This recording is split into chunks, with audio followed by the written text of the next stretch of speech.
Cavalcante got out. But first, Chris, you've been on the move throughout the search zone tonight, and you're live in Chadds Ford. Give me a minute. Hold on a second, guys. That's right, Jason. Law enforcement once again spent this night going from place to place, responding to different reports of potential sightings, reports of suspicious activity, and still no sign of Cavalcante.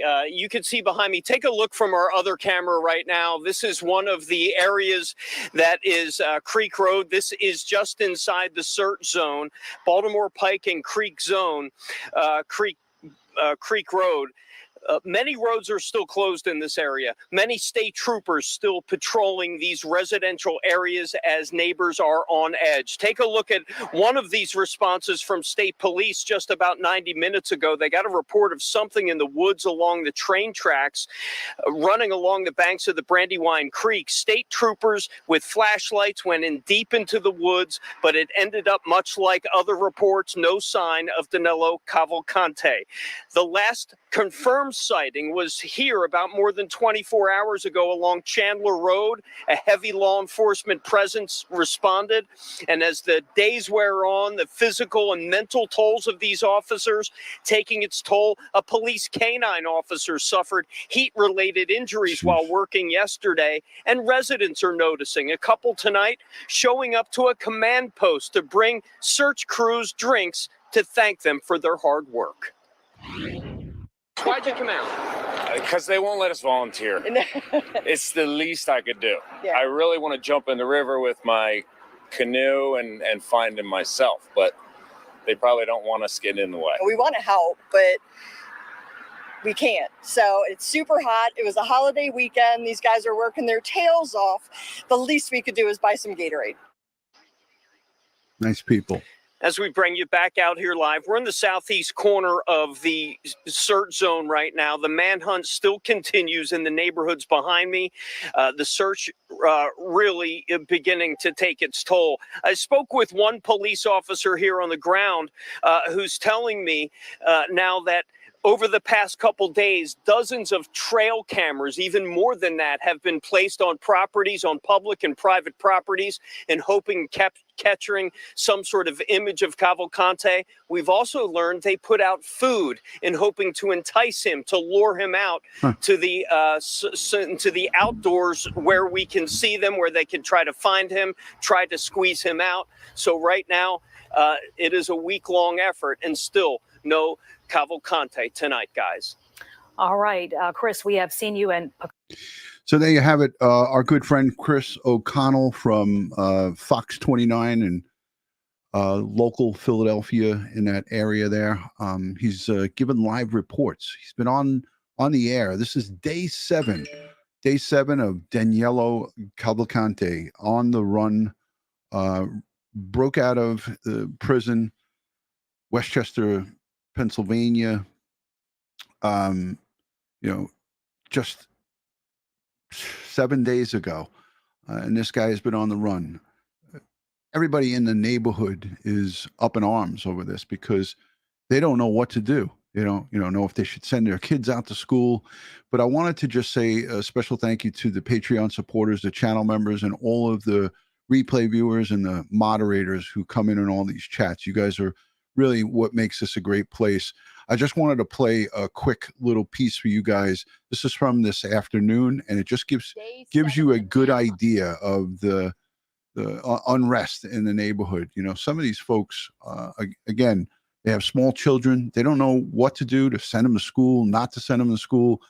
My advice is to wait it out and wait until this guy's taken into custody, because he is a savage, brutal murderer. He's not going to want to be taken alive. He's not going to want to go back. There's his mother made a pre-recorded message, and they were playing that all day yesterday. I guess, again, you want to try everything, but I want to show you this video because it actually shows him scaling a wall like Spider-Man. I know that most of us have seen this, that's following us closely, but this is chilling to see this convicted murderer all alone within the jail, all alone within this prison, and out in a common area and just scales a wall and a fence backwards, goes up the wall backwards. And this is the same exact way that the previous inmate who broke out in May of 2023, May of this year, they had a similar breakout and they put barbed wire. He got through that barbed wire and got out the same exact way. And there was a guard in one of the correction officers in the guard tower watching. The inmate from May was captured within 5 minutes, but this guy did it again. The tower guard's on administrative leave because that's administrative leave pending.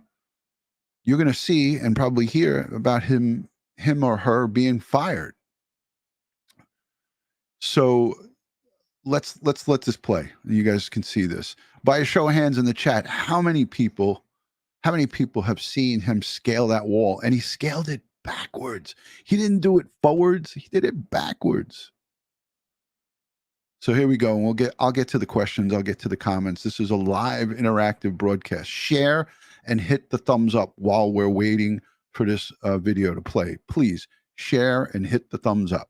Story on Action News this noon is day 7 in the manhunt for a convicted murderer who escaped from a Chester County prison. Yeah, authorities have shifted their search area now, putting more community members on edge. 34-year-old Danelo Cavalcante made his escape last Thursday morning.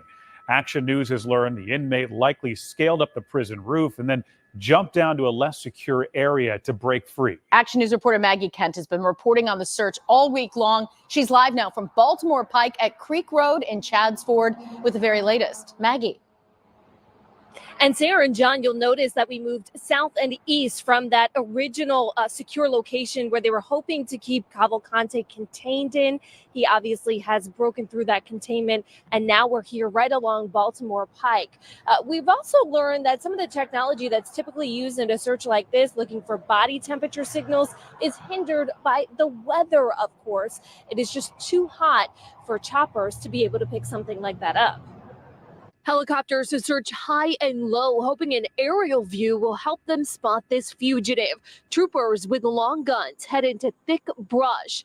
They describe the terrain as densely wooded in areas with plenty of hiding spots, especially for a man standing just 5 feet tall. Take a look at this. Now, using Baltimore Pike as their boundary, state police have expanded their search area east to Chadds Ford. It is day 7 of the all-out effort to find convicted murderer Danelo Cavalcante, who escaped Chester County Prison. Hopefully they have him cornered down into a certain area and they get him soon. 5 credible sightings of the fugitive have led troopers to maneuver accordingly. The latest sighting on trail camera at Longwood Gardens Monday night tells investigators Cavalcante has stolen supplies like a backpack, duffel bag, and sweatshirt to aid in his survival. Law enforcement is looking into whether Danelo Cavalcante's breakout was a copycat escape. In May, inmate Eager Bolt was able to scale a wall and break free at Chester County Prison. And he did it the same way. He was captured minutes later and told investigators that he, quote, pulled himself onto the roof of the prison. Once on the roof, the defendant stated he ran across the roof and climbed down by the visitor's entrance. County officials say after that prison break, they added additional barbed wire to the recreation area. Pauline Buckles, you got to be patient. You got to wait. Now here in Chadds Ford, schools in person have been canceled today, as well as in Kennett Square. And we know that Longwood Gardens remains closed, as well as this investigation into trying to find this fugitive enters into day 7. We know that the federal law enforcement.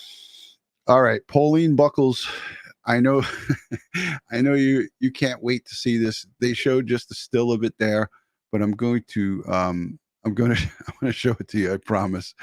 So here we go.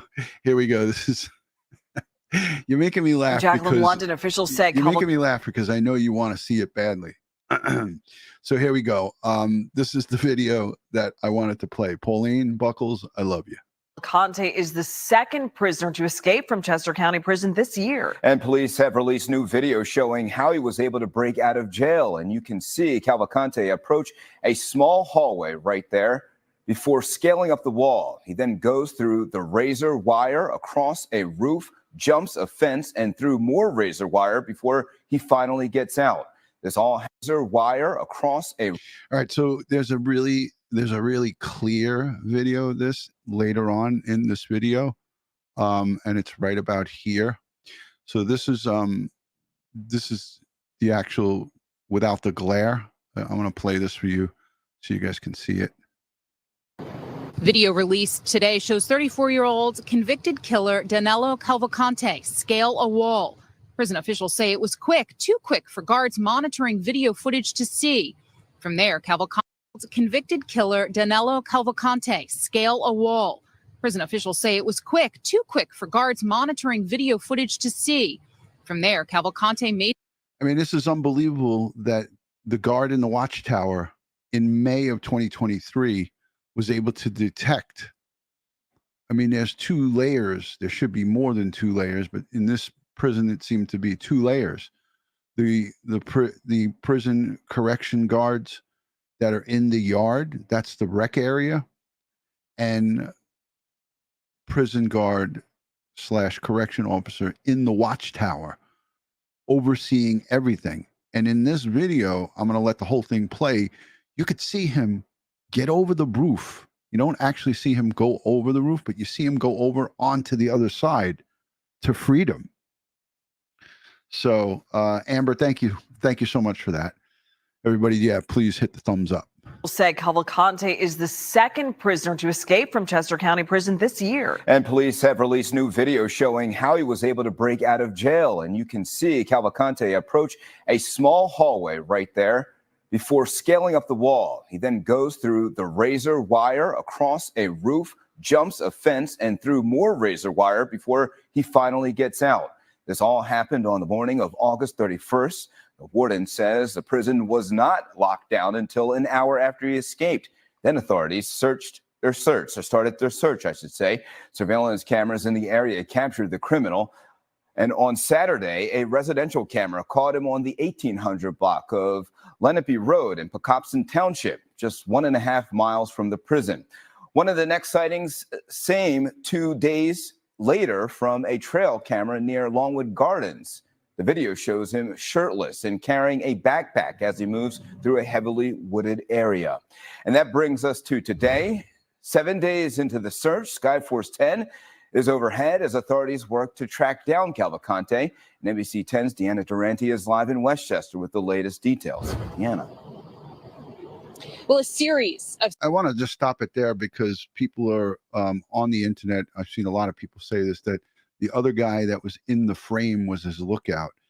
I'm not so certain that he was his lookout because there was numerous inmates out in the yard for their hour rec time. He may just have been in that frame. He may have been the lookout, or he may not have. We don't know. But they're being tight-lipped about the investigation because it is a black eye for this prison. Again, they had the same incident happen May of 2023. And I'm going to play the press conference. I'm not going to play it all, but you kind of see how they're kind of really sidestepping any of those questions. And they're actually saying, and it's true, it's more important to get him, Danilo, back into custody. But the reason he's out of custody is because they up. They up big time. Security breaches led to this escape, according to prison officials. As you said, this is the second escape this year, the second one since May. And prison officials say a number of security patterns were in place, but clearly it was not enough. They also say a guard missed the convicted killer getting off the prison grounds. Bingo. Video released today shows 34-year-old convicted killer Danelo Cavalcante scale a wall. Prison officials say it was quick, too quick for guards monitoring video footage to see. In 10 seconds, he's out of frame, right? But look here past this door. If they play it long enough, you'll see him jump down right on the other side of this door. From there, Cavalcante made his way I'll do another outside video. the Chester County Prison. At 8:51 a.m., Cavalcante escapes from the prison, having crab walked up a wall, pushed his way through razor wire, run across the roof, scale another fence, and push his way through more razor wire. And past a guard tower where a guard was monitoring the prison yard where the inmates were. As we develop information into this, we are certainly going to look at what the actions of that tower officer were, why he didn't observe what was occurring. This is the deputy warden who was appointed after the warden either resigned or retired. So he wasn't even in charge of this facility when this incident happened. This deputy warden in that yard. The guard now is on administrative leave. Cavalcante isn't the first escapee this summer. In May, another inmate managed to climb that wall, get to the roof, and get out of the prison yard. Same way. He was caught minutes later because the guard in the tower saw him and called for backup. Cavalcante was not discovered missing for an hour after he was already on the run. Cavalcante has clearly already obtained some clothing and unknown other supplies, and we want to minimize any opportunity to obtain anything more. Despite sightings, police say he's managed to stay on the run now for 7 days, eluding police and surviving in extreme heat. The heat is hurting search efforts, police say, as trained dogs are affected by the heat, and some of the equipment isn't useful. But state police say when it comes to those in the area, keep your eyes opened and your doors locked. Residents can expect to continue to see large numbers of law enforcement officers in their communities and traveling to and from assigned locations. We continue to ask for the public's help by familiarizing themselves with the photograph and description of Cavalcante, to check security cameras they have, and to call us immediately if they believe they may have seen Cavalcante. Today shows 34.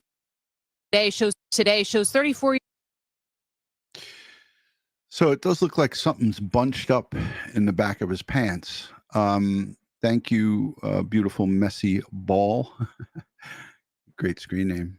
Yeah, I don't know what that could be. I'm looking at the back of his pants. Let's take a look at this slow.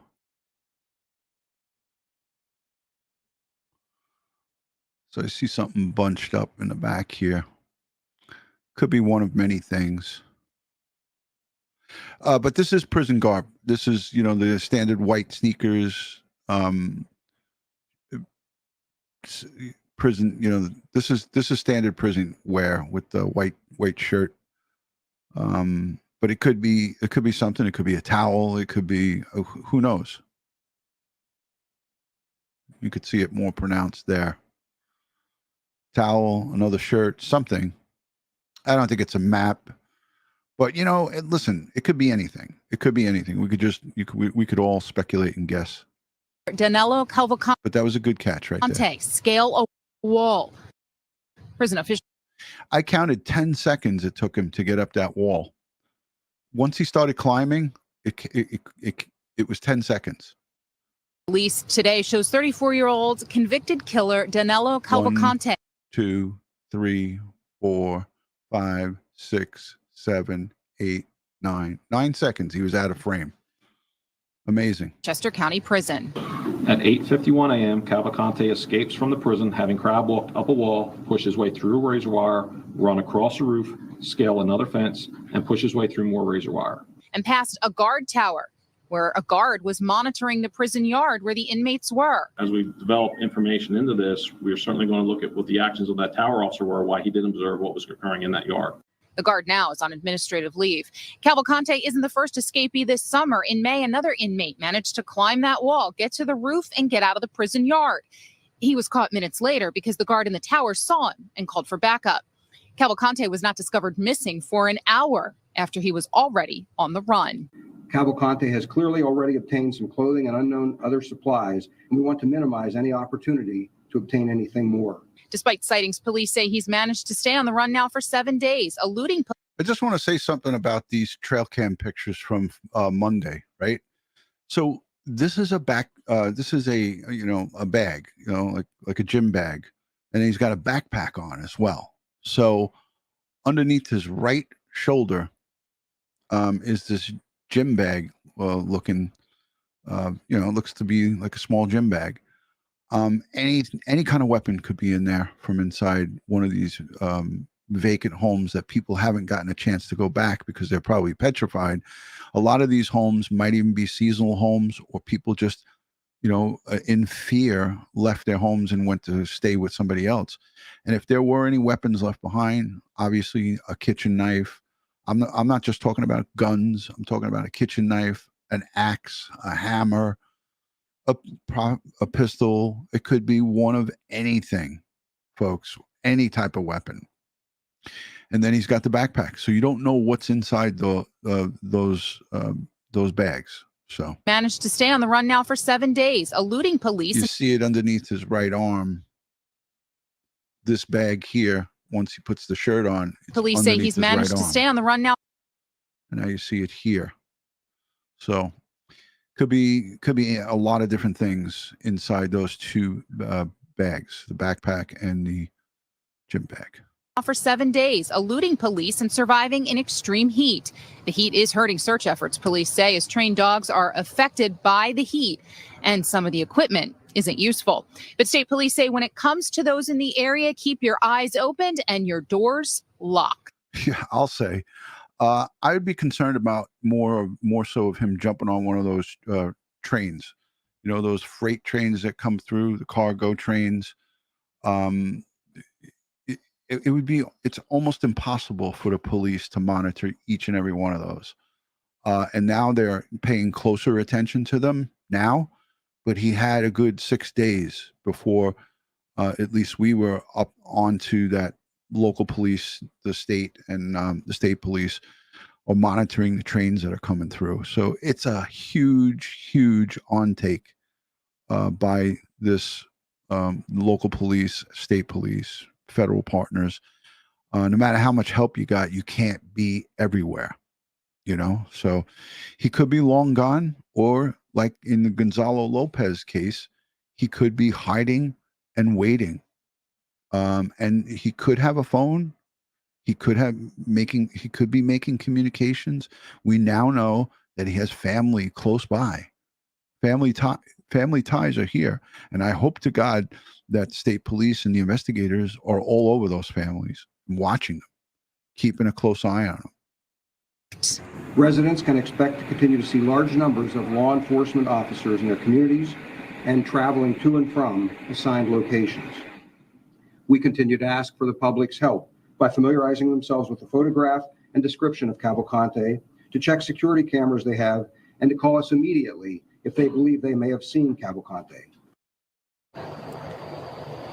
Now, police at this point are not saying. So Bobby Swain asks the question. I'm just looking at the chat quick. Where would he get a phone? If you have help on the outside and somebody knew he was going to do this, or if he's able to make a call anywhere, or somehow get the word out, or, again, like I said, when you have outside help, it just, everybody that knows this guy, all the bad people or his family or friends or any of his associates now know that he's out. So there's many different ways that things can happen. But again, none of us know what he has, including law enforcement. Nobody knows. Thank you for that, Bobby. If they believe Cavalcante has gotten any outside help, if they believe any of those inmates assisted in his escape. We did ask, we saw people in the video, if they were possibly trying to distract the guards. They say that's all part of the investigation. They do tell us that in their searches, they have found items along the way in their search perimeter, but yet they can't tell us if those items belong to Cavalcante or not. The main thing here for people in Pennsbury Township, where that search perimeter exists right now, if you see anyone suspicious, call police right away. And arm yourselves. I say that. If you could legally arm yourself, make sure you got your sidearm or your long arm ready, at the ready, because this guy, if you come in contact with him, he's not going to be friendly. And he'll look to do whatever he has to do to get himself ahead of the game. If he take a car, carjack a car from somebody, that'll happen. I'm going to check in with my friend Chris O'Connell from Fox 29. He's been live like all night long. I want to just see if he's still live right now. So we're going to go to his Facebook. Let me go to his YouTube instead of Facebook. Hold on a second, because he has been streaming on his YouTube. Where is he? Why am I not seeing it? All right, give me a second. Here he is. Here he is. Oh, he might not be live anymore. Oh no, he is. He's still live. So let's take a live look into what he's up to. It looks like his camera guy is standing outside. Let me tell you something. This guy is working his tail off. He's given some of the best coverage from a local perspective. This again is Fox 29 News. I reached out to him and I asked him, I know he's busy, but I reached out and asked him if he could give me a little bit of his perspective on the lay of the land there. And hopefully he'll join me. He's coming out probably for another 10 o'clock shoot. Yeah, he's got a mic in his hand, so he's probably going to be going live with the news station. So he's outside of the truck. But I'll scroll back. Say homeowner. This was earlier. They came across a homeowner that was they're driving through a neighborhood and I'm going to go to some of your questions. He sees somebody with a flashlight and he tells his driver, stop right here on the right. Increased to $20,000 today. Oh yeah, and thank you for that. Thank you for reminding me. They increased the reward to $20,000 today. So somewhere up here on the right, he sees a homeowner on the property with a flashlight. And these guys, again, balls of steel, they stop the news truck. He has the guy back up, and they have this night vision camera. It's pitch black. There's no lights. There's no street lights in this area.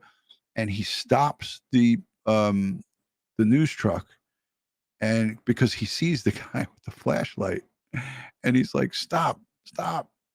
And they get this guy walking. And when I was watching this, I was watching this live. This is the guy. So again, this is obviously not who we're looking for, but this is how it all went down. I want to talk to him. Look at him. Let's get a shot of him. He's like, let's get a shot of him. Watch this. You hear the truck backing up, the news truck. And so we just saw a gentleman again, the human element of what's going on. Right here. This guy, he's walking around. This is ballsy because obviously it's you know not what he's doing. Yeah. It's not the guy, but what if it was? So we assume this is a homeowner.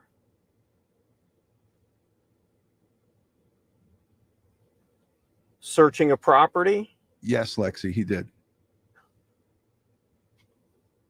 And that's not a noose. Everybody's saying it's a noose.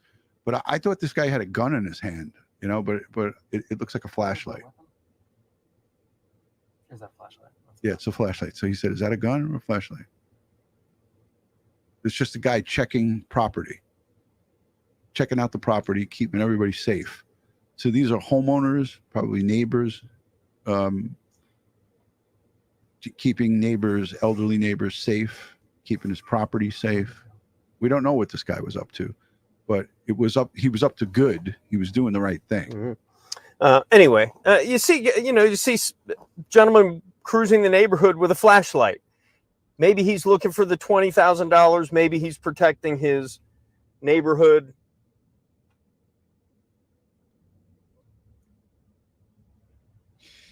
But again, it's what the kind of thing. Mark Zayas, my good friend, my fellow colleague, warehouse manager over at Place of Employment. He says, what if they are looking in the wrong place and it's not he's not in the area anymore? That's a possibility. This guy could be long gone. But as we saw with the 11 or 12 days of Gonzalo Lopez down in Texas, in Leon County, Texas, he was holed up in multiple homes that were abandoned, and then ultimately went into a home of the Collins family, and He murdered all 5 of the family, the grandfather and his 4 grandchildren. He murdered them, shot them all to death. They fought with Gonzalo Lopez, but he was an escaped inmate that escaped from a prison bus. I covered the case. I'll link it in the description. Go and watch it.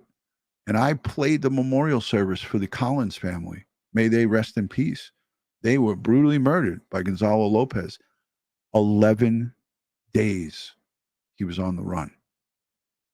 That's going on after, yeah, we waved to him, by the way. I think he knew who we were. Plus, we're in a very large truck, so I don't think he was scared. I don't think he... all right, let's see. He's showing his dog. That's my dog, Chester.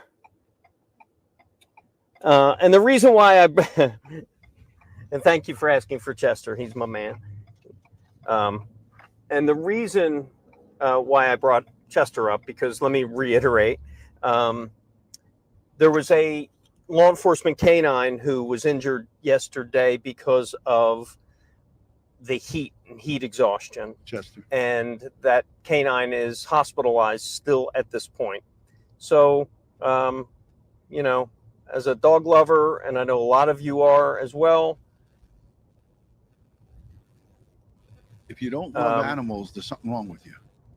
A lot of you were asking about. I don't know the name of the dog. We think it's a bloodhound. We know most search dogs for human are bloodhounds. So, again, we will try to get the name. A lot of people have been asking about the name of that dog. So, we really hope that dog's doing okay. All right, so a little bit along in this, they come across some state troopers who are searching the side of a riverbank, and they offer to give them assistance with their lights. And this is, again, news and the public offering to help law enforcement. So I tip my cap to Chris and his driver, his cameraman, for offering help to the law enforcement here. They went across the street and they asked them, hey, do you need our heavy lights on our truck? And that's the partnership between the community and law enforcement. It's a great thing. They declined the help for whatever reason. They didn't need it. But I loved it. I love that they did that. Flashlights, what they have on them to look in the woods. Whatever they're looking for right now is they're obviously searching for something. But what my photographer was asking is we may assist law enforcement with our lights on our vehicle right now. So I think we're gonna go over and ask them. We have a big giant light bar on our truck, and it looks like they need some help with some lights. So we may help them with some lighting. This is awesome that real they quick. offered that.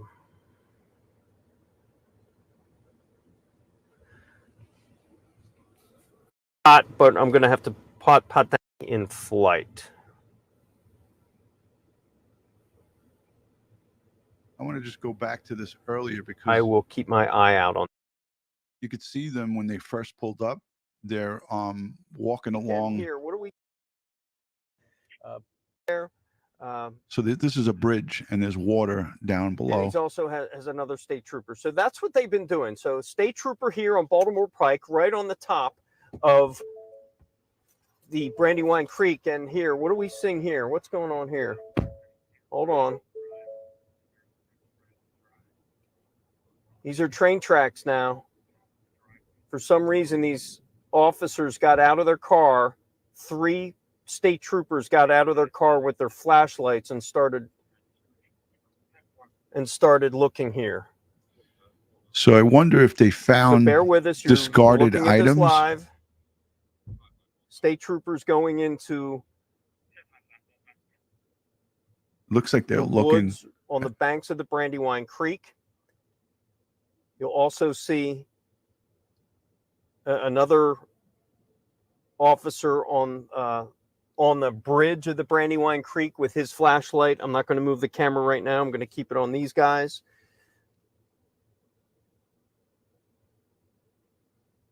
Not sure if they're seeing anything, but it's Fox 29, Amy. Fox 29. They got out of their car. Just type fast. in Fox 29 Philadelphia. Right there, if you can probably see that's railroad tracks. Railroad tracks as it goes over Baltimore Pike. Oh, okay. Sorry, the sound was low again. Sorry, guys, if the sound was low again. I'll repeat myself for what I'm seeing here. State troopers now on the railroad tracks with their flashlights in hand, going into the woods, going down the railroad tracks on the corner of Baltimore Pike and the Brandywine Creek. See, that's their car. There was a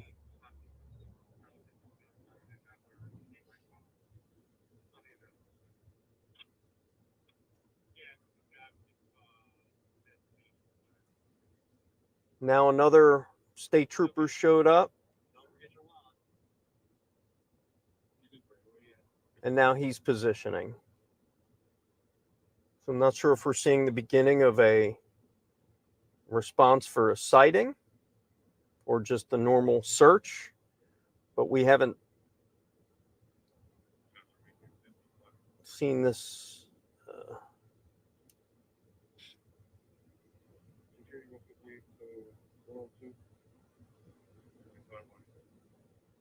I just want you guys to see what was happening. This was just about an hour ago. And they did quite a bit of searching in here and quite a bit of units pulled up.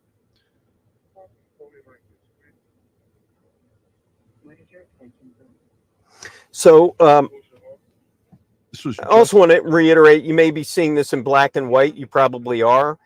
This is a night vision mode we have on our camera. And when it turns to black and white, it just helps you see it a little clearer, more of like a security type. You see him going down the ravine. PLM in Texas, I agree. It'd be very easy to hop on one of those cars. A Pennsylvania state trooper, I believe it was a state trooper, go down to the banks. That is near the Brandywine Creek, right along the railroad tracks. Now, they aren't in there just randomly searching. That either had to have been a call or a tip, or some intel brought them to that location. What they found, I don't know. If they found anything, who knows? But I thought it was interesting. It gives you a perspective of how detailed searching for an escaped convicted murderer is. Danelo Cavalcante, 34 years old, on the loose, on the run, day 7. And this is night and day that this is going on. Searches like this are happening all over the place. So just wanted to highlight that. And Chris captured this unbelievably. Yeah, this is pitch black. Let me back it up a little. The only reason we're seeing it is because he's got a night vision camera. If that was a regular camera, that's pitch black there. But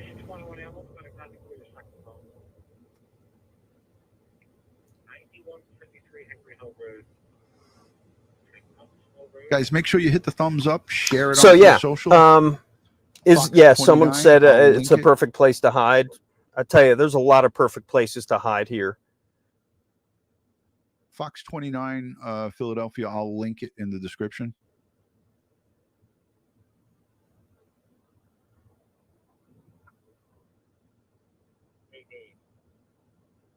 So I want to see if he's back on the air, but it doesn't look like he is. I'm going to go to him live now and just see what's going on. No, this is not an infrared camera. No, it's just a night.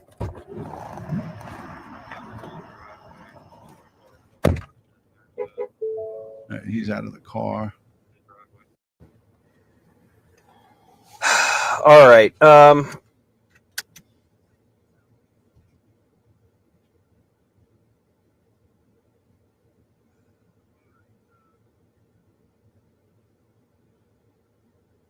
They're still there looking. If you look at your screen on the left.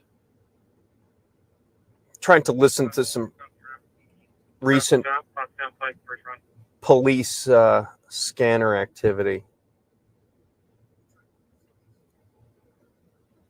Where am I hearing that? I'm hearing myself. Laptop, I think.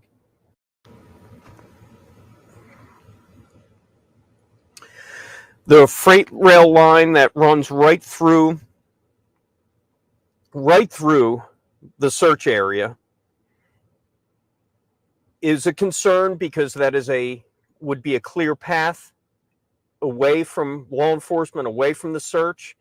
It's also, when freight trains came by here earlier, state troopers stopped. They literally got on the train.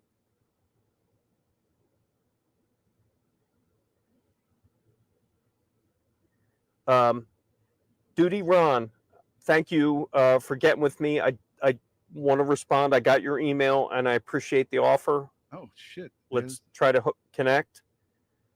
So I'm going to try to connect with him. That was him on the live stream about an hour or so ago, hour and a half ago. Wow, that was pretty interesting. I didn't realize it was at that point. What is also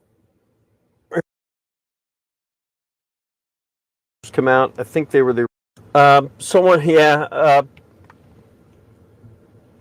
someone's asking about the condition of the canine, the law enforcement canine that was injured. I'm sorry, we don't have the latest on that. I will promise you, we will ask state troopers about that as quickly as possible.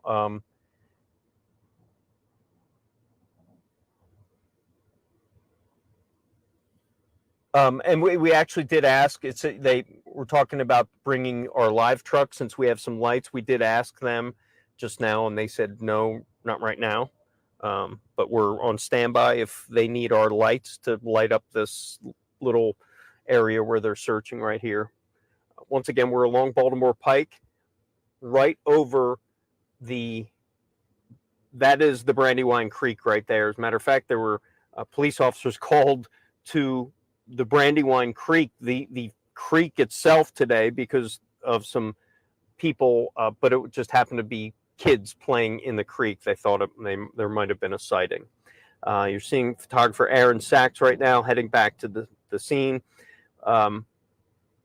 At some point, we're going to get ready for our live newscast at 10 o'clock.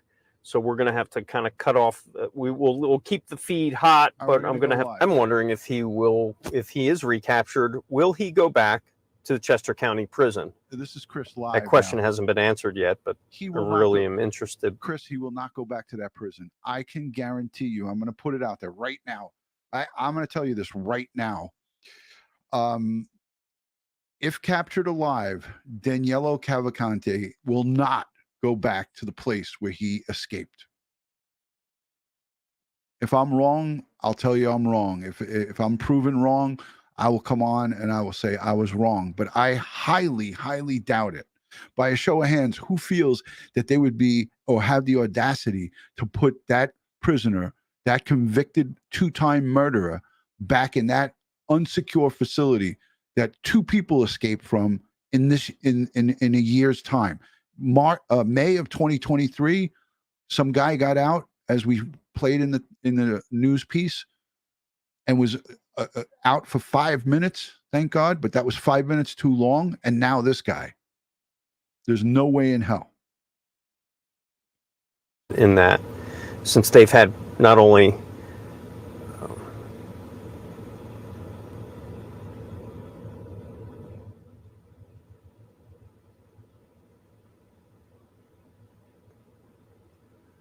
anybody know where he Lieutenant is Colonel, I believe you are right. That's typically what happens. He was probably in the assessment period, probably not even in the assessment period before, after he was convicted.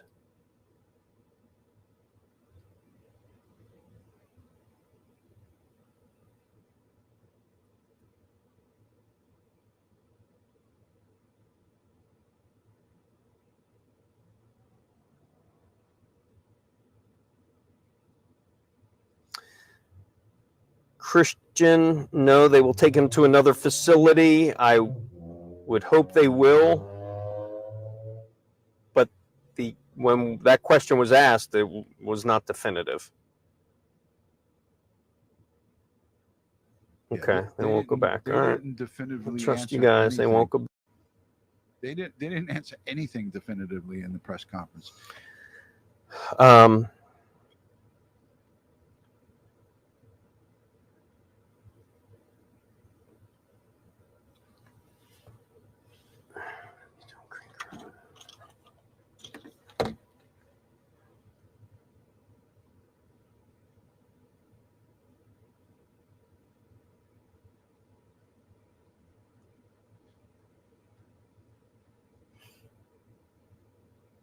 And so I think he's just waiting here to get the shot for the 11 o'clock. That's going to be in 10 minutes or so, give or take. So someone was asking about a helicopter or a drone circling Creek Road. I can tell you there's a helicopter. There's a news helicopter. I believe Channel 10's helicopter is above us right now. You will see, especially just a little inside baseball, the news helicopters will go up during news times, during 5, 6 o'clock, 10, 11 o'clock, maybe in the mornings. That's typically when you see, or if there's something breaking that they have to shoot. But typically you'll see the news helicopters during the live broadcasts. So I'm going to say this. Is this Kennett Square? It's on the border, Kennett Square, Chad's Ford. If you know the Brandywine Creek over Baltimore Pike, that's exactly where we are, Creek Road. So I'm going to say this. Essentially, what we have here is, Danelo Cavalcante was convicted and awaiting his permanent housing. It usually takes a 2 to 3 week period, as we heard from Anthony Ganji from Tier Talk. He's been on with us numerous times, and what happens is as Chris was alluding to there, they evaluate them. They do an evaluation to see where they'd be best suited for a long-term life sentence, right? So the state of Pennsylvania is probably no different than the state of New York and surrounding areas. They will do an evaluation of this convict now, who's going to be a lifer, and they make a determination. The prison warden makes a determination with the staff that evaluates him where he would be best suited. And it would be a maximum security facility within the state of Pennsylvania, not a county prison, not a county jail. The county jails, county prisons are for the shorter sentences. When you have somebody like this, he is going to go through that classification and the checklist where they're going to check off where he's going to be best suited. So, and again, I'll have Anthony Ganji come on and give us his take on what happened here. The prison and the executives within that prison were very tight-lipped. I'm going to play some of the press conference now. We got a couple of minutes to kill here, so I want to play some of this because, again, there was a lot of fluff, but I think it's important that we take a listen to this a little bit. By a show of hands here in the chat, who saw this today? It's 38 minutes long. I'm not going to play it all, but this is Pennsylvania State Police Bivens. He's going to be just giving a little bit of an overview. The reward has been bumped up from $10,000 to $20,000. So $10,000 to $20,000. And that's what they, made an announcement today. There was people who thought that there was a 50,000. I know this, there was speculation out there and people putting out misinformation. Thank you, Eddie T. I appreciate that. Bobby Swain, he could be in a variety of different places, but my gut is telling me that he is holed up in an abandoned home or a home that nobody's occupying, and he's trying to, because out in the woods, if he's been out for numerous days, let's just say he's been out trying to survive out in the woods, getting water from the local creeks and ravines, spigots on the outside of houses in the middle of the night, and so forth. We know he's been moving as of Monday night. We saw him on a trail cam. He's got to be poisoned ivy, tick bitten, mosquito bitten, fatigued. So he is, I think, in my opinion, my personal opinion, Bobby, is he's holed up somewhere in a house that is not occupied, and he has rummaged through that location to get as much supplies, looking for weapons and so forth, and then he's going to try to make some type of run for it. And in past cases like this, they'll steal a vehicle, they'll break into a vehicle, they'll carjack a vehicle, they'll get a vehicle, and they will try to take off. And if he's not on a train, vehicle is the next thing to get as much distance as he can from this place. For the Pennsylvania State Police. Joining me today is District Attorney Deb Ryan, Chief County Detective David Sassa, Rob Clark from the U.S. Marshals Office, Chester County Commissioner and Prison Board President Josh Maxwell, and Acting Chester County Prison Warden Howard Holland. As you know, on the morning of Thursday, August 31st, inmate Danelo Cavalcante escaped from the Chester County Prison. In a few minutes, I'll provide an update on where we stand with the status of the manhunt for Cavalcante. But first, I know you all and the public have had a number of questions about the actual escape made by Cavalcante. I'm going to turn this over to Acting Warden Holland to talk about that. I'd ask that following his remarks, you hold any questions until the end of our briefing, and we will be happy to take questions at that time. Thank you, sir. He was not in charge of this facility when this happened. To ensure that we know the gravity of the situation and how it's impacted our community negatively. Moreover, to the victims of this individual, I want to make sure that they know that we are consistently and consciously thinking of what they're going through and give out the fact that they continually are on our thoughts and prayers to make sure we bring Mr. Cavalcante to justice.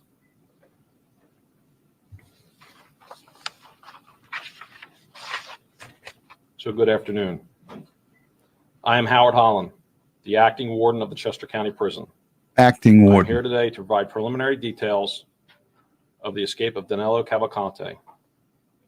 Let me begin by addressing the escape of Igor Bolt, which the media has been reporting on. Igor Bolt, which escaped on May 19th of this year.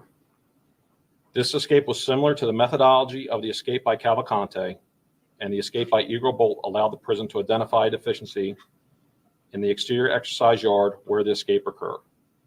This is also the same area, the escape yard, where Cavalcante was located prior to his escape. The exercise yard improvements undertaken after Bolt's escape were intended to address the escape route from the yard to the roof area. Security consultants were brought in, and improvements were based on the consultants' findings by a contracted security service. The improvement consisted of additional razor wire being placed in the yard area at the wall where the escape occurred to block access to the roof. The escape of Cavalcante is not just being internally investigated. Because it is in criminal nature, it is also being investigated by the State Attorney General's office. The video of Cavalcante's escape has been turned over to the criminal investigators. I will review the exact timeline and show a video of Cavalcante's escape from the exercise yard at the end of my remarks. Yeah, the Gall points out that the Casey White was broken out by Vicky White down in Alabama. They brought him back to that location, but he didn't. I don't believe he stayed there. But the reason they brought him back to that location is he didn't break out on his own. A corrections officer, a high-level corrections officer, broke him out. She took him out in her police vehicle, in the sheriff's department vehicle. That location was a secure location. This is an unsecure location that they were able to break out 2 times, 2 separate inmates. So Casey White, you can't compare him to this because he was taken out by a prison executive that was in love with him, that had a relationship with him. So completely different ball game. But can confirm that it does show that Cavalcante escaped at the same location as Igor Bolt, but for Cavalcante, there was razor wire to contend with before reaching the roof. Secondly, Chester County Prison uses proven countermeasure security that are an industry standard. For example, high fencing, razor or barbed wire, secure doors or gates with sally ports to control movement, video cameras, and most importantly, correctional officers, all of which were in place and remain in place. This is all fluff. One of the issues brought to light as we conduct our internal investigations on Cavalcante's escape is that once the additional razor wire had been added to the escape route following Igor Bolt's escape in May, it was determined by our security advisors that this one level of security was sufficient. In fact, what was perhaps overlooked was the fact that addressing the single point of physical countermeasure should have been bolstered by additional means. We are addressing that. Wow. Well, I have, and he was kind enough to come on. He's our prison expert. He is an expert in corrections. Anthony Ganji, host of Tier Talk, author of many books. He's got Tier Talk tips and advice for prison jails. It's right here in the chat. Anthony, thank you for joining us tonight. How could I turn down you, DutyRon, with 2,000 of your friends? Okay, well, listen, there's 2,000 people who are pissed off. They're mad as hell because 2 inmates were able to get out of this facility.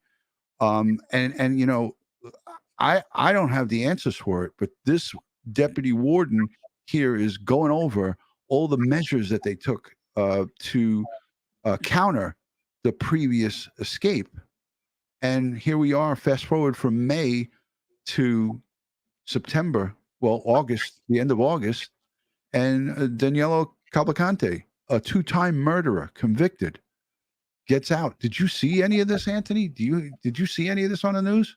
Yeah, I got a chance to see the video. I think it was released a few hours ago of the inmate climbing kind of prone a little bit, just, spider in his way up the wall. The funny thing is that facilities have a habit sometimes of their status quo sometimes could fall into complacency because you're kind of working the routine of it all.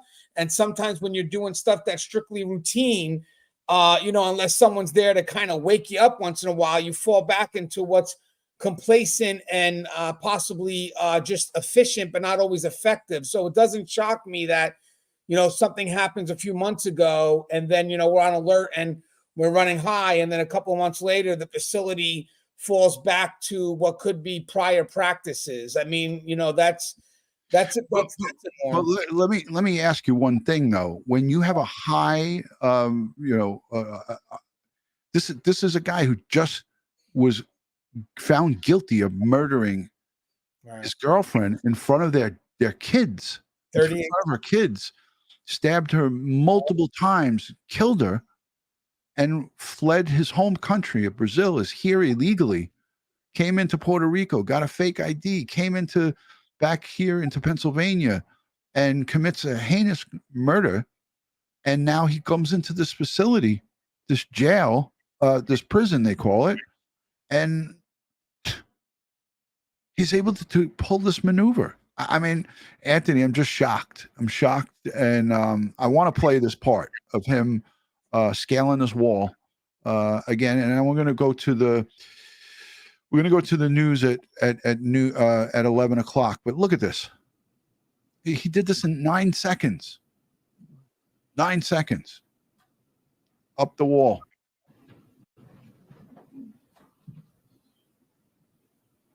He's looking back. They're in the rec yard is right around this brick wall here. Looks like you could have had a lookout too. Yeah, some say there was a lookout, or others could say that there was a ton of inmates out there. You know what I mean? But it could have been like he looked back that way, right? Yeah, it looks like I was watching a video earlier today that they believe that the person that's walking by could have been the potential lookout for him to kind of give him the heads up to let him know that it's clear to start climbing the wall. What's the 411 on this, though? I mean, have you been hearing anything going on in some of the prison, in the chat rooms and the chat groups amongst executives? I mean, how does this happen, and how bad of an egg on the face is it in the corrections field? And let's be honest with each other, the community is upset because you got men, women, and children in this community with a convicted murderer running loose. Yeah, I mean, that's obviously the worst. I mean, I'm actually working on something now for a book for rookie staff, and our number one job is to maintain control of those inmates. It's what the public trusts us to do.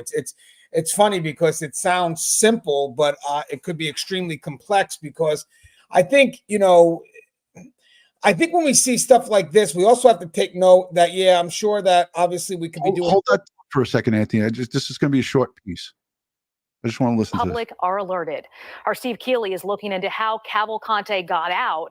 But first, we want to go to Chris. And Chris, you've been on the move throughout the search zone again tonight. That's right, Sheba. Keep in mind, we are now soon to be going into day 8, and still the search for convicted killer Danelo Cavalcante still continues tonight. Take a look behind me. This is a scene that is being repeated and is being familiar to many who are in this Chester County area. You're looking at Creek Road and Baltimore Pike. This is just inside the search zone, the current search zone. Many roads are closed, many state troopers patrolling the area. Now, just about 8 o'clock tonight, one state police response. They got a report of something in the woods along the train tracks, along the Brandywine Creek. State troopers with flashlights went deep into there. No report, no sign of Danelo Cavalcante, but this was just one of many responses and reports coming in. The last confirmed sighting was 24 hours ago along Chandler Road. Now, we can tell you a police canine suffered a heat-related injury while in the search. That canine has been hospitalized. Residents here are also noticing a couple tonight showing up at a command post to bring search crews drinks to thank them for their help. Why'd you come out? Because they won't let us volunteer.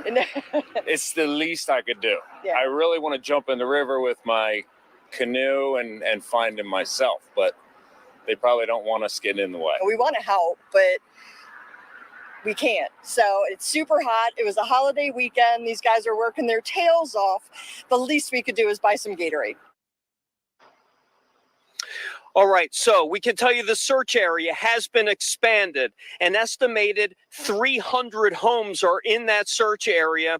To the north, Route 926. To the south, Hillendale Road. Route 100 to the east, and Route 52, Lenape Road to the west.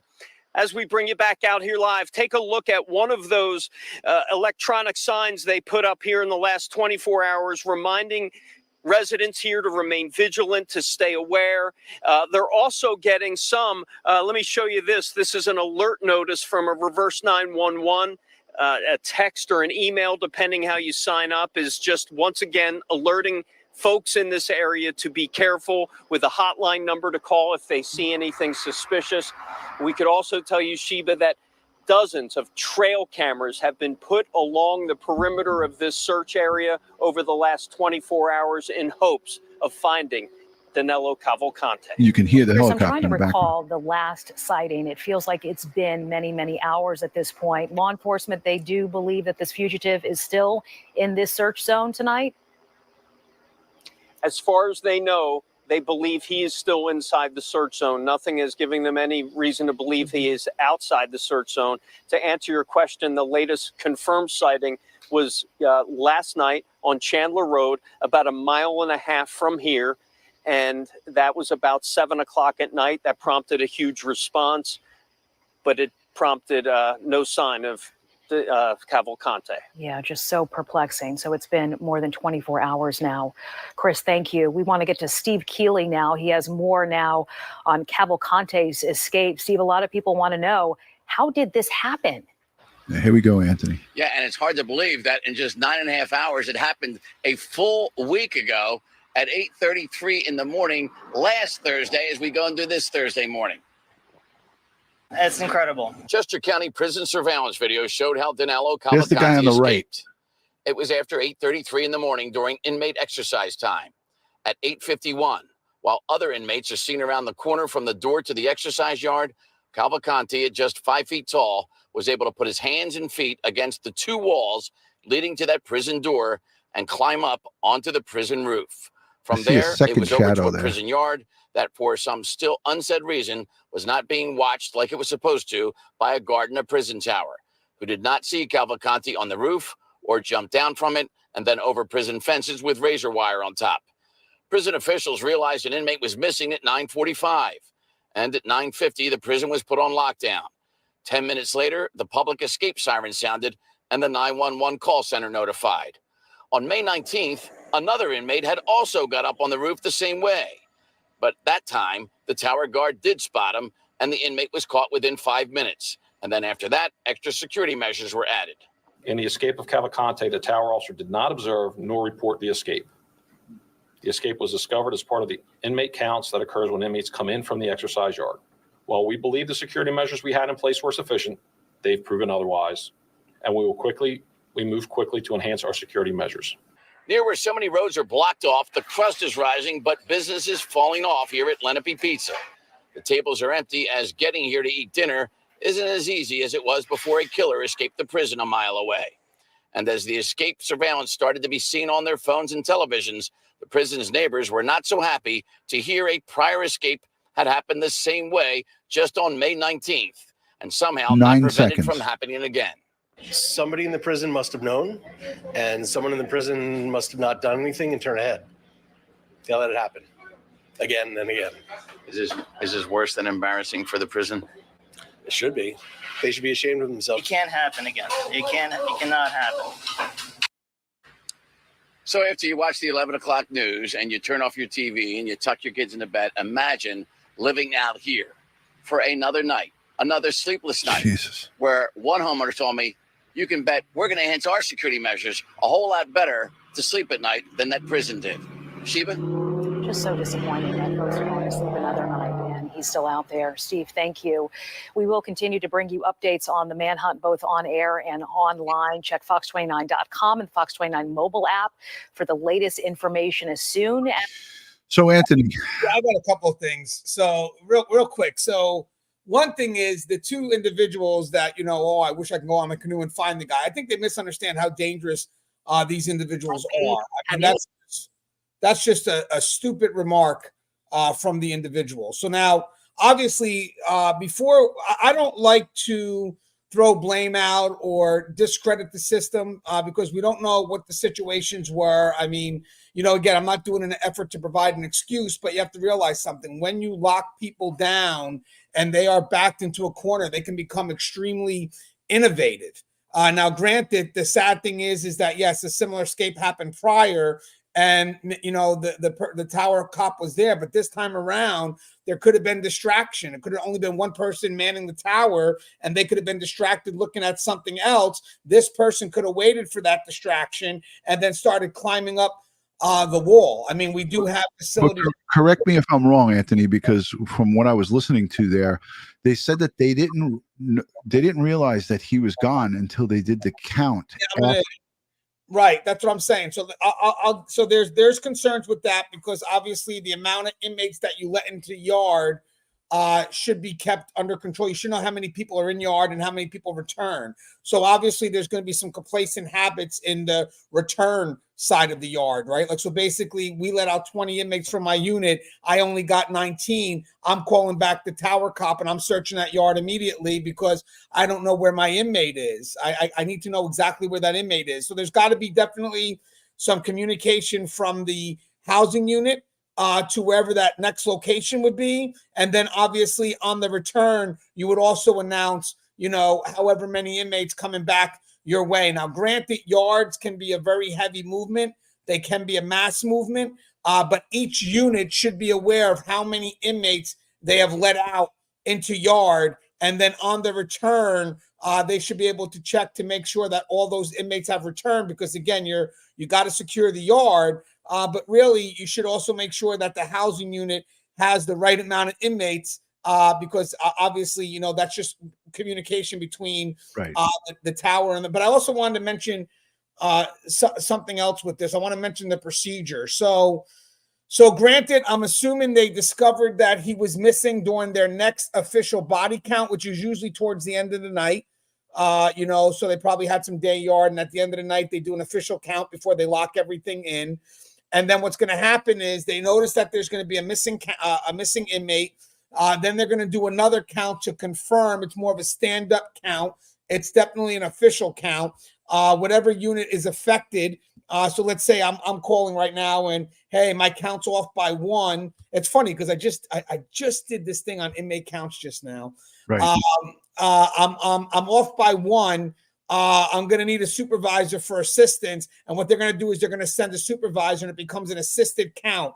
In the meantime, there should be a code called, not to announce an escape just yet, but to announce that we are in a stand-up count, because that is an emergent situation, because the stand-up count is going to declare once we confirm what our next step is going to be. So at that point, I'm assuming the shift commander or the person running the shift, however they run it over there, is also making calls to the administrative end, letting them know, yo, we're doing an emergent count, a stand-up count to confirm. Now, mind you guys, when you do a count is meant to confirm what you should already know and not discover. So like when I do my count, I want to confirm that these amount of inmates are out, but I pretty much know where they are. I'm not doing a count to discover someone's missing. It's more to confirm what I already know. So now I got this officer that's doing his count, let's say, and he discovers he has a missing inmate. That discovery is going to put this person in a state of panic, because that to me would be the most nerve-wracking thing, because I should know where this inmate is. So the first person they're going to look at is me, because I should know where this inmate is. Now I don't know where he is. So after the sergeant, or they have an assisted count with a supervisor, and they confirm that, you know, we don't know where this inmate is, there's going to be a couple things that's going to happen. One, there's going to be the escape protocol where they notify. That's why they said within 15 minutes they let out the public announcement. They have to. This guy's a threat. They got to notify schools, anything nearby. I got a question though for you, and I appreciate where you're going with this, because it's good information.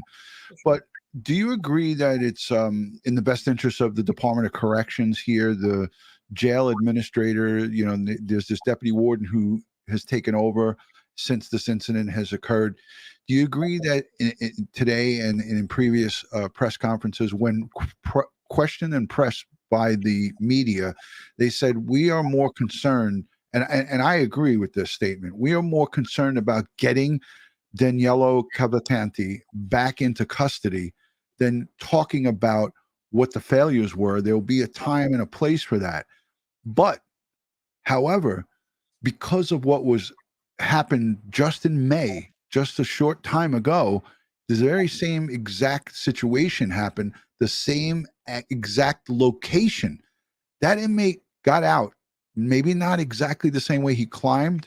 He might have just climbed that chain link fence, but at that same point, an inmate got out, and they took defensive measures to make it not happen again by adding barbed wire at the top. But for Christ's sake, a freaking convicted murderer got out. So, I mean, do you agree that it's in the best interest of the public to not harp on this point? Because somebody here in the chat from local, this is a local resident, Bop. She says, at this point, I think most of us locals don't care about how he got out. The problem is he's out. Now fix it so we can go back to school and work and sleep.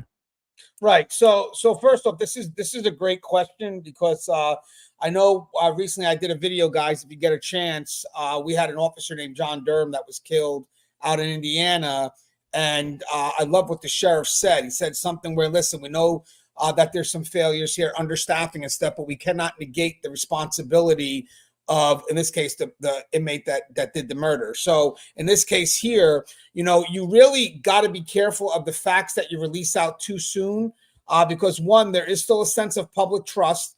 You know, will public still trust us to be effective at this job? but also there are systematic concerns, and then there's the human element connected to it all. So I mean, I do agree that by the time we're trying to figure this all out, you got the priority also is getting this individual. So you got to know where to put that bulk of the energy is. So there's going to be some energy on the side, definitely 100%, looking at this escape, seeing if it was planned, if it was impulsive. They're going to secure his cell 100%. Listen to his phone lines, records, see if any of this was planned, because it could have been planned. I don't know if this was so much impulsive. I think you had to look out there. I think this was planned. So they're going to see if there was a plan. Andy, can I stop you there just for a second? Because you are a corrections expert. You've worked in the corrections field over 20 years, right? So you know how inmates interact with each other. You know how they have, like you talked about, the time to sit and scheme, and they've got nothing but time on their hands to look at the vulnerabilities, look at when the shift change happens, look at when guards are maybe not paying attention. And I'm sorry, the correction officers are not paying attention. Do you think that this guy that was there looking, there was another shadow I pointed out. This is rec time. So there's maybe 15 or 20. I don't know what those numbers were. They had multiple inmates out in that yard. Could they have just been hanging out there? Or do you feel like your spidey sense as a corrections professional, would you say that, you would put more faith in that these guys were lookouts for him? Yeah, I still think that the person at the bottom was watching out for him. I mean, don't forget, this is a win for the inmates, 100%, because it's a knock at the system.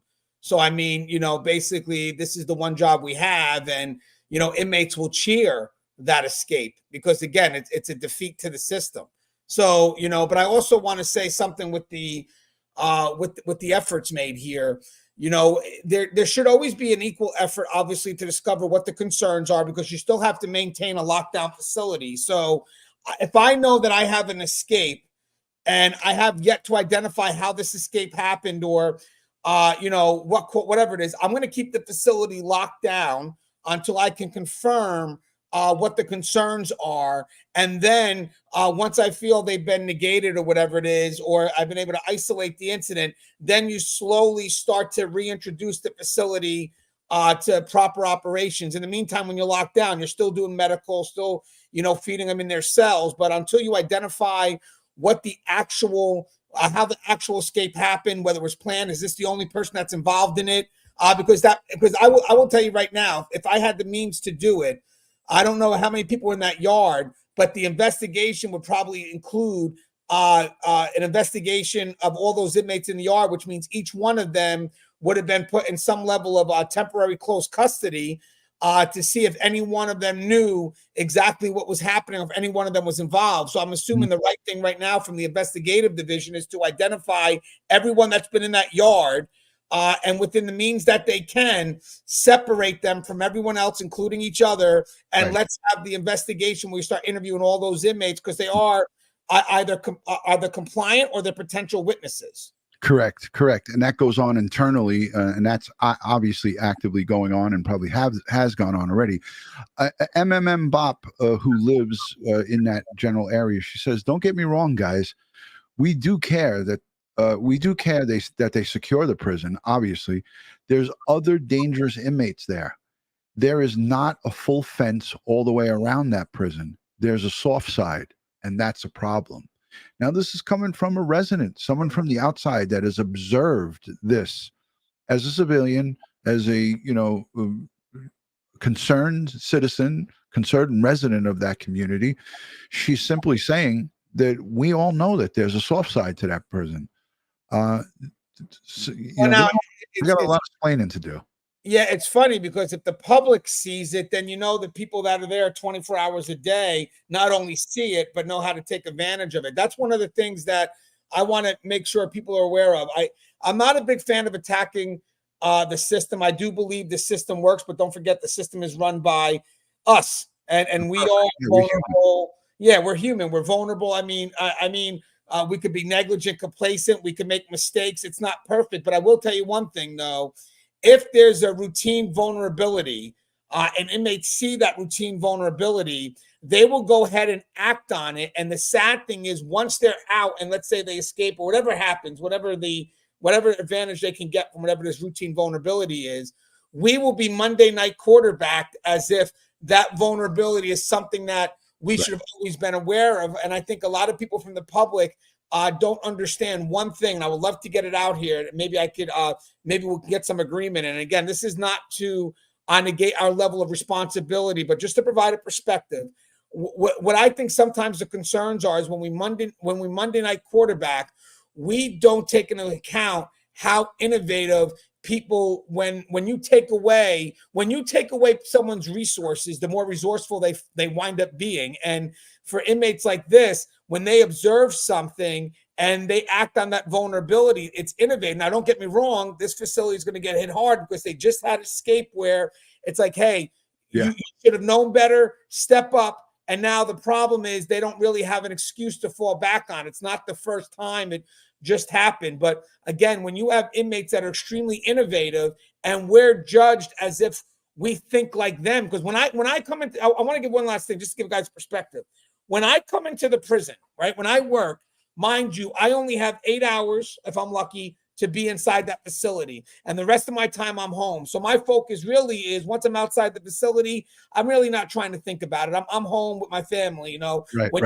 When you're in survival mode and you're thinking, I mean, this is someone thinking 24 hours a day, 7 days a week, how to escape. They're going to be able to figure out things that are not common sense to us at first. But once they do it, now it's hard for you to go back and say, well, I didn't think they would be able to do that. No, you got to revamp your security based on that most recent innovative inmate. Yeah, 100%. And Anthony, I said it before, they have nothing but time on their hands. And it's alleged that this inmate, this, convict, he was searching and doing research on how to survive.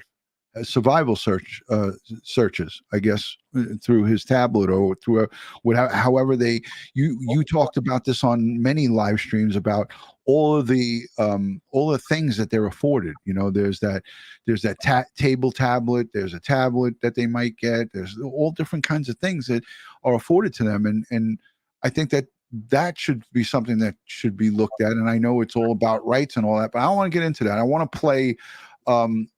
Here's where I hear and see there's a female who comes into this press conference, and she throughout this whole thing has had kind of like a standoffish, and in the comment section, let me know if you think I'm off on this, but she kind of has a standoffish attitude towards the press, and the press are asking her some tough questions. So I want to play this, and then we got to wrap it up in a few minutes. We slightly expanded the eastern edge of our perimeter to include Creek Road. The district attorney and I have continued a regular dialogue with school districts in the area, updating them with changes in our operations that might impact schools. As this operation unfolded late last night, the Unionville, Chadds Ford, and Kennett Consolidated School Districts made a decision to close schools. We continue to use hundreds of state, local, and federal law enforcement officers, canines, aviation assets, and various types of technology in an effort to keep the community safe and to bring this to as swift of a conclusion as possible. Excuse me. So to the Attorney General, thank you, Dee. Increase the number of personnel assigned as conditions dictate. Residents can expect to continue to see large numbers of law enforcement officers in their communities and traveling to and from assigned locations. We continue to understand the tremendous stress this puts on families and even businesses. In spite of that stress and unsolicited, we have had individuals, businesses, and I think that it's a very challenging area. I think we've had a number of these types of searches in the past. Some take hours, some take days, some take weeks, and some take months. We're committed to the search, and we will find him. We will bring him back and into the criminal justice system. The DA or the acting warden, you guys have had access to this video. You saw this. Why did it take so long to alert the public of how he escaped? You said it's for the warden? So you have access to the video. Why did it take so long for you to let the public know that this murderer escaped? DA or the acting warden? Well, I can address that. That matter was referred to the Attorney General's office immediately. We are engaged in a thorough investigation. As I've stated before, Our main focus is bringing this man to custody. We were putting all of our efforts to try to locate him. There was a simultaneous investigation into the prison escape. And today was the day that we believed we needed to bring in the acting warden to address the public about how he escaped. But you knew ahead of time, you still didn't want to release that information to the public. Is the Attorney General's investigation supplanting the Chester County Detective's investigation? That's correct. How is this person was able to take the same escape route as someone just months previous, and really nothing was done to prevent that? Obviously, someone didn't do their job. So as I said earlier, according to the document, we did have a consulting firm come out, identify how that individual escaped, and we thought we took appropriate measures to prevent that with the razor wire. Again, the one thing we didn't take into account was a failure on the human element side. We only focused on the physical infrastructure and not necessarily human element. So was there nobody in the tower? That's what I said. You didn't get the call. Yeah. They hired an outside contractor to shore up the facility, but they didn't take into account the human element side. Right. So the big thing here is that's what makes me believe that there could be distractions, which once you distract that person in the tower, he's not able to obviously observe. I think there was distraction in play. I think the person in the tower was distracted. Yeah, and again, like I said, the female attorney general, she was definitely on the defense, and she was with like a puss on and everything. You could see her sitting there. She just didn't want to be there. But again, as you guys all know, shit runs downhill, and she's responsible for the attorney general, and that's the top dog in the state. So let me just play a little bit more of this because they're getting grilled by the reporters. Yeah, and I can address at the time. I'm here. The person in the tower has seen him leave. The position of the towers are for observation posts, which overlook the yards. Just 1 minute. I'm hearing from state police, local law enforcement, and marshals that you guys have multiple channels. Last night I witnessed this. There was an officer from Kennett Square. There was activity. That officer didn't hear anything. He asked the trooper what's going on. They said we're on a different channel. He was left in the dark, and I'm hearing now from there was at least 12 officers in the past 6 days that told me they are not able to communicate in concert with you guys. Are there multiple channels that you guys are? So they're talking about confusion and with the searching different agencies, that they are not communicating with each other, which to me, if that is actually true, is also horrible. Because what if someone around the block is now in pursuit of this guy, right? And now he gets on his radio, and his nearest backup is on a different radio system and has no idea that this guy's on the move, running westbound in the field on such and such location, and you're talking to yourself and there's nobody else there. Well, it's sort of like even when you have a FEMA concern, you bring in all the different agencies, and each one may be individually trained, but they're not really trained on how to communicate collectively. So the problem is you have different radio codes for different agencies, and communication does, sadly, may lessen the more agencies you get involved, because everybody's speaking their own language and sometimes on their own individualized missions. Yeah, they all need to be on the same airwaves, because again, when we would do these tactical searches and stuff, we would just switch to a particular band, and everybody that was assigned to a task force or to a tactical search, we all were on the same frequency. Now, this is the city of New York, the NYPD, largest municipal police department in the United States. So we had our shit together when it came to that. But let's listen to what he has to say about this. What's going on? They said we're on a different channel. He was left in the dark, and I'm hearing now from there was at least 12 officers in the past 6 days that told me they are not able to communicate in concert with you guys. Are there multiple channels that you guys are operating? No, I would have to look into that specific concern. He doesn't I'd know. be happy to do that. Maybe we can talk afterward, and you can supply me a name that we can look into it. What I would tell you is that we've spent a lot of time and effort making sure that we do have solid communications. We've got a lot of agencies working there. Most have representation in our command post, and we would know immediately if we had a communication issue. So If there is something that's isolated to a certain agency or something, we certainly want to take a look at that, but that's not a widespread. Has he obtained a weapon, and if so, what kind of weapon? Does he have a weapon? We have not determined that he has obtained a weapon. When was the consultant brought in, and what was the name of the consultant? When was the consultant brought in, and what was the name of the I don't have consultant? the exact date nor name of the consulting firm. So you didn't have the date or the name of the consulting firm.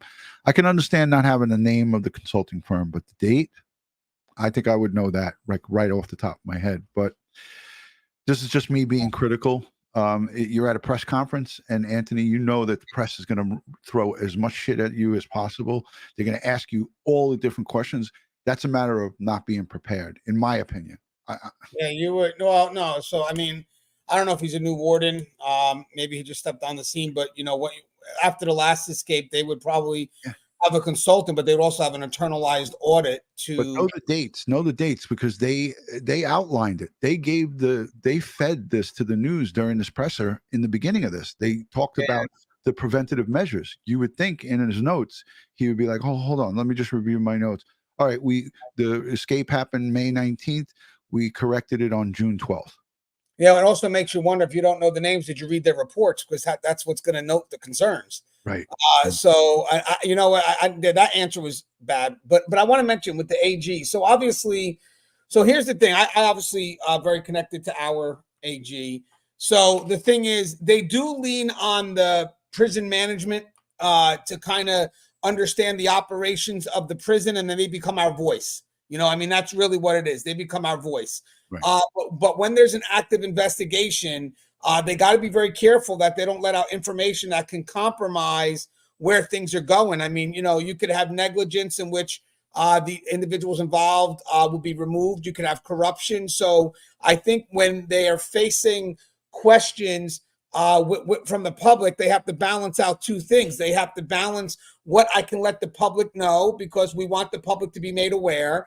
But what also I have to be careful of, because I don't want to compromise the work that's being done to investigate this incident in general. You let out too much information, it can compromise everything. So it's a very tough dance that has to be maintained. It is. And you know, not being able to figure out, you know, that balance, especially when you don't know what questions that they can ask. And a lot of times the media will take it as, well, this person's being standoffish. And it's like, no, you got to understand this person's perspective and where they're coming from. There are certain things where, as you said, it was right. They let the public know, right, and within a matter of 10 minutes, this is what happened. So they automatically, you know, want the public to know for the liability behind it all, safety, whatever it is. But the measures that are being taken to investigate what happened, you got to kind of let it, you know, let people figure it out, because one last thing you want is, you don't want wrong information getting out there too quick. And the one thing with the media is, the one thing about the media, they run with it. They run with the wrong information. Right. But how the media works is, I'm a journalist, by the way. Let me show you guys something.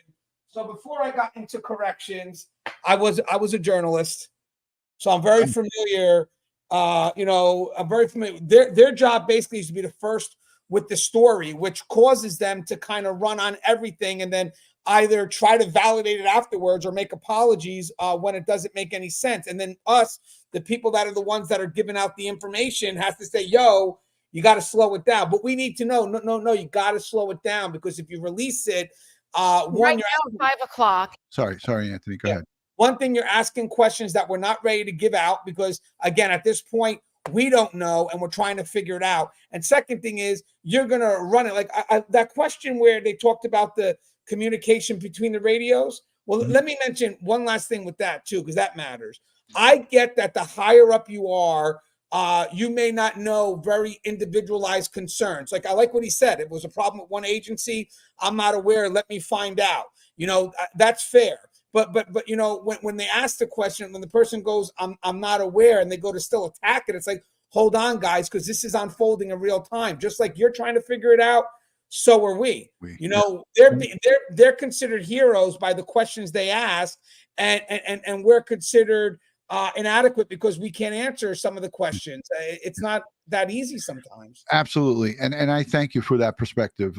Marie, thank you for being here. Good night. I hope you have a good night's sleep. And thank you all for watching. Anthony, thanks for showing your press pass. Maybe I'll take you out on a couple of runs on some local stories. It gets me anywhere I want to go, guys, when I do something. We'll flash that thing all over the place. It's still valid, right? Yeah, it's lifetime. It's all right.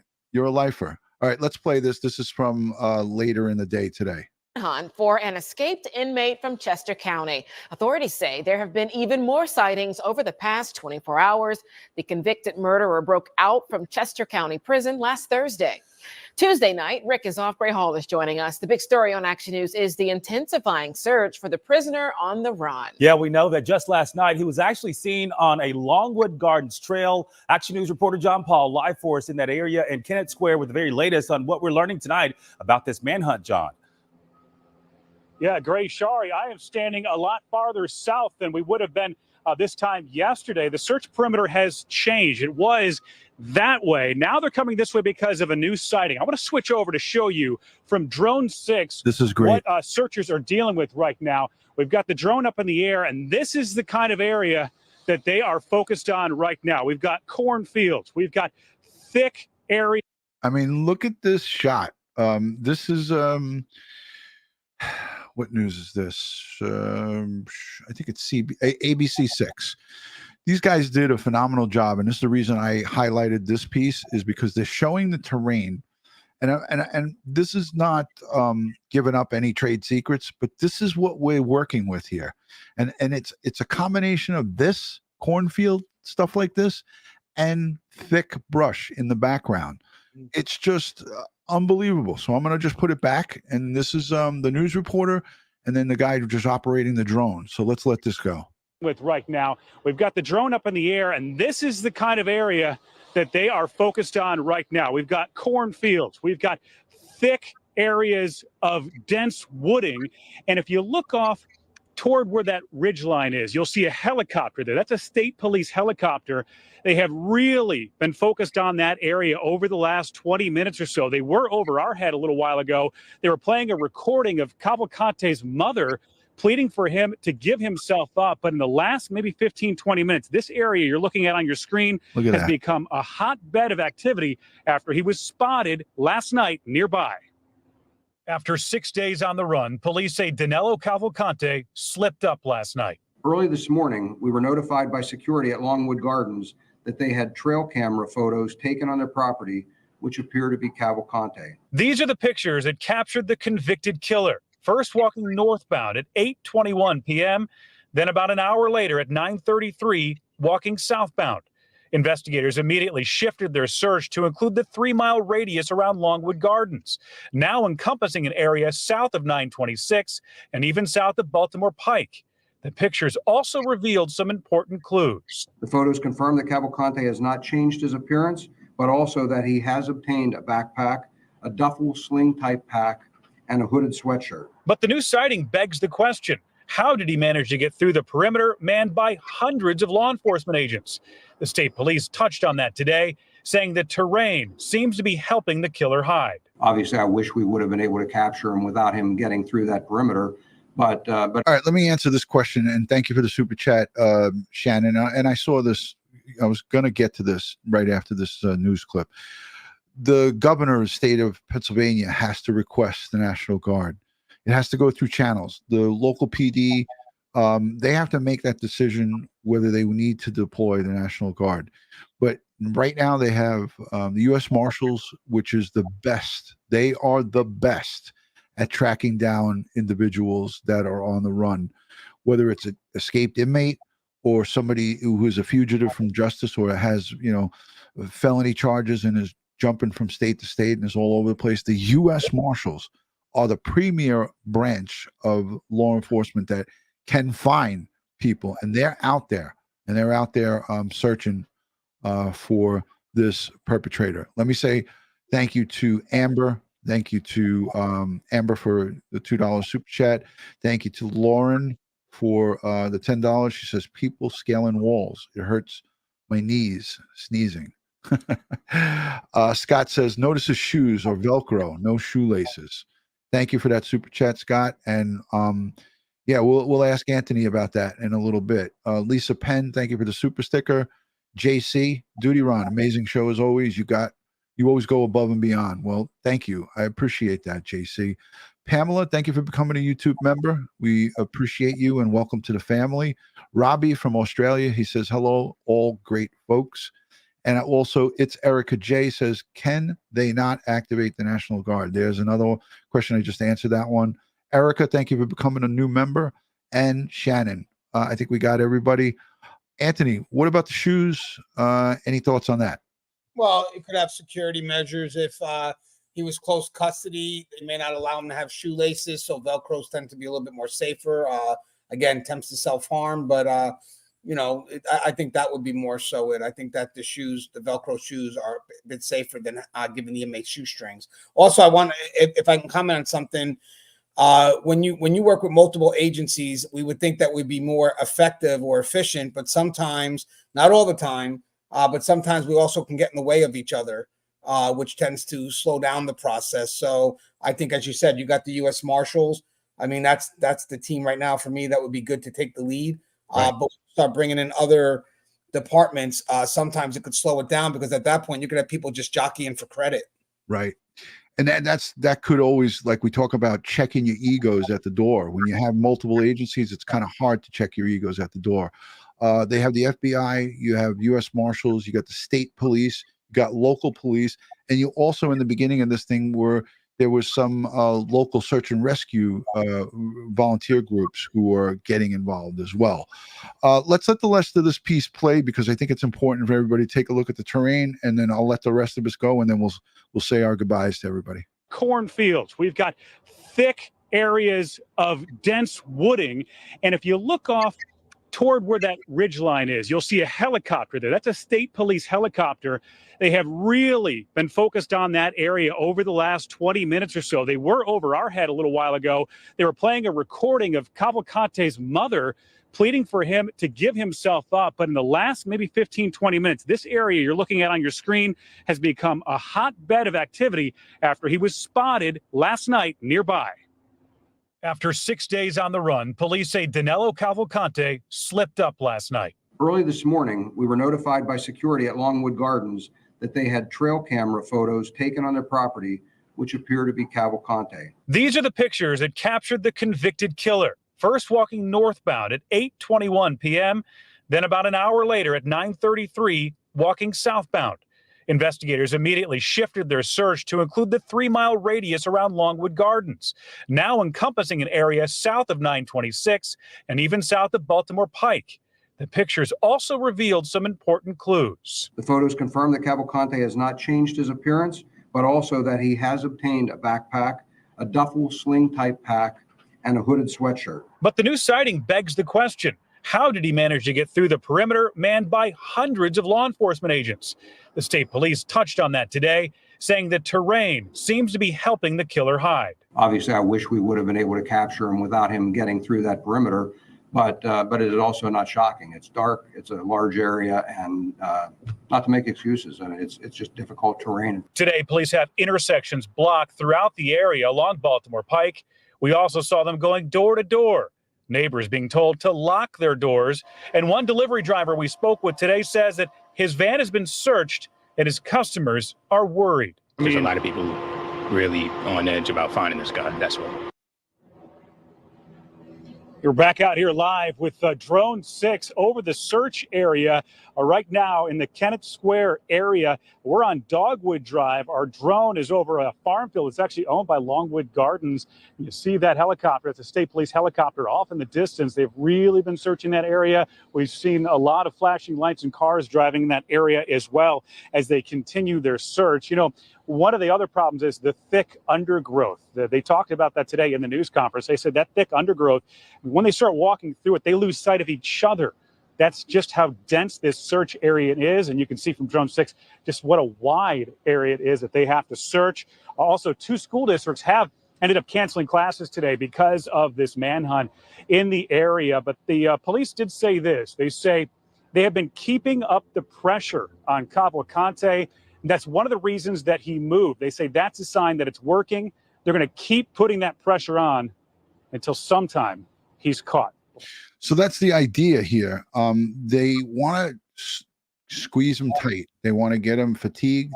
They want to, time. They have time. They're going to wait it out until he gets to the point where he makes a mistake.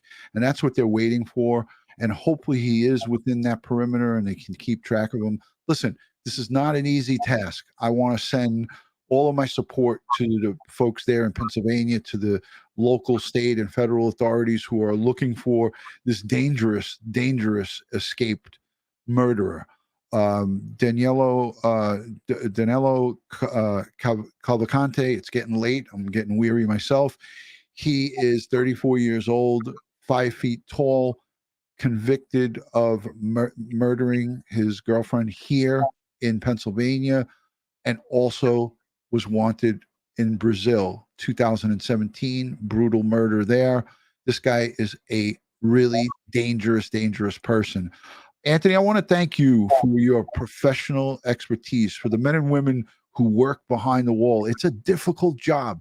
It's not an easy job. And, it's easy to point fingers and say, shame on you and blah, blah, blah. This is a black eye, no matter how you slice it, no matter how you slice the cake. But the bottom line is when we put evil behind bars and they get convicted and they get sent to jails and prisons, your guys and girls, the men and women of corrections, they got to deal with them 24/7, as you said, Anthony.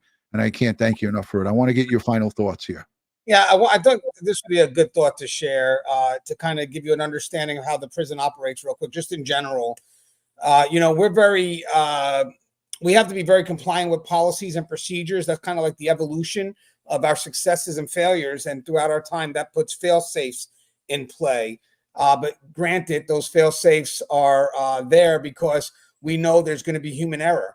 As much as people could look at the system and believe the system runs itself, it doesn't. I mean, we have evolved based on successes as well as failures. We don't stay too connected to a success because, again, everything's constantly moving forward.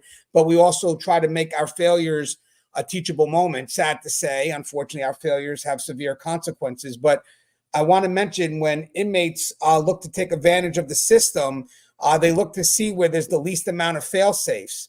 And they jump them. They jump over them. In this case here, there's a vulnerability. I think it really deals with something with the staffing, because I said it before I ever saw that interview. I said, you got to look at the human component, so when you're walking around with consultants, they look at layout, they look at all this stuff, but, you also have to realize something that's not so surface. All because I put a person there, does that mean that they're going to be truly effective? What are the things that can happen that could deter that person from being effective at their job? And again, when you have an inmate like this who's innovative, who is in survival mode, their mindset isn't like ours. Their mindset is, I'm going to get out of that prison, or I'm going to get out of that jail, and I'm going to take advantage of wherever there is the least amount of obstacles. And I think he saw it. He took advantage of it. I think this was planned, because I do think that other inmate was a lookout, whether it was planned a couple of days prior or even planned in the moment, because, there was some level of distraction. I just want people to realize that, we're dealing with people that are very innovative, and, all we can do sometimes, and this is the truth, all we can do sometimes is just play catch up.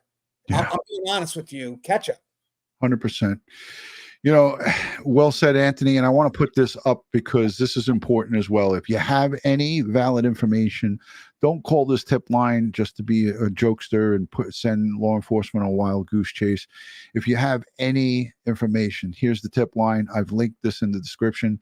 This is the search and tip line, 717 area code 562-2987. So there you have it, ladies and gentlemen. Anthony Ganji from Tier Talk. He is the host and also author. He's got many books behind him, Inmate Decoded and his latest book. So there's all his writings. This is great stuff. I'll link it all in the description. If you want to read up, read up about everything as it pertains to corrections. And again, 20 plus years in the correction field as a, as a correction officer all the way up to corrections executive. So I want to thank you for taking out the time. I want to thank you, the live audience, for hanging out here. If you're not yet subscribed, subscribe to the channel, give the video a thumbs up, follow me on Instagram, Facebook, Twitter, and TikTok, all one word, DutyRon. I'll give you live updates on this case. The search day 8 is going to continue. I'm hoping I wake up tomorrow morning and they have this guy in custody. Let's send prayers, strength, and positive vibes to everyone working this case and to all of the community members, business people, and everybody who's affected by this. Let's send also positive vibes and strength to them. I'm going to be following this closely. And again, if you're not subscribed to this community, consider subscribing. Friday night, we are going to have a forensic anthropologist, a forensic odontologist, and also a genetic genealogist, a special Forensic Friday, 8:30 p.m. We're going to be covering the Gilgo Beach murders and also the University of Idaho, the Brian Kohlberger case. We're going to ask our forensic specialists about the challenges that are involved in these cases, but mainly our Gilgo case is all involving skeletal remains, and we're going to have a great lineup for Forensic Friday, 8:30 p.m. All right, guys and girls, thank you for hanging out. On behalf of Crime Time with DutyRon and Anthony Ganji from Tier Talk, we wish you guys a good evening. Stay safe, stay prepared, and watch your 6. That goes for you too, Anthony, and all the great men and women in corrections. Good night from New York City, and God only knows where Anthony is. So good night, Ant. I'll talk to you soon. Don't give it up. Bye, guys.